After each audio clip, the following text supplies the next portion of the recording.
సమాజంలో జీవితం చాలా విచిత్రంగా ఉంటుంది. తన కష్టం, తన నష్టం, తన కన్నీళ్ళు, తన బాధలు, తన వేదలు, ఇలాంటివన్నీ ఓడ్చుకొని మనిషి సమాజంలో జీవిస్తుంటే ఇంకా ఇబ్బందులకు గురి చేయాలన్న ఆలోచనలోనే ప్రజలు ఉన్నారు అక్కడక్కడ. మరి వీళ్ళని ఏమనాలి? వీళ్ళను వేటితో కొట్టాలి?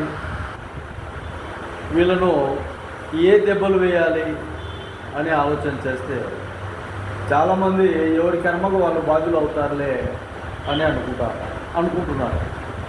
లేదా వాడు చేసిన మోసాలకో తప్పులకో వాడే రేపు శిక్షార్హుడు అవుతాడు అని అనుకుంటారు.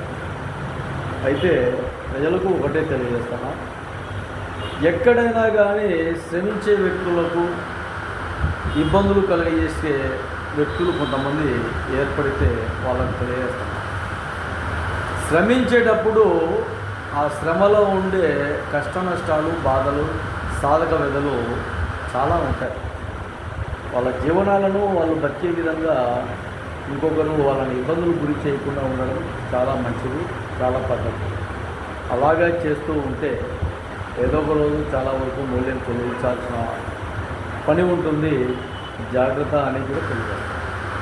ఈ జాగ్రత్త అనేది మీకు ఎక్కడ కూడా అహంకార ధోరణితోనే ఉంటే మీకు వెంటనే కూడా మీకు విషయము, మీ అహంకారాన్ని, మీ కొవ్వు, మీ పలుపు మొత్తం జిగజారి చివరికి పక్షవాతం వచ్చే విధంగా కూడా ఏర్పడుతుంది.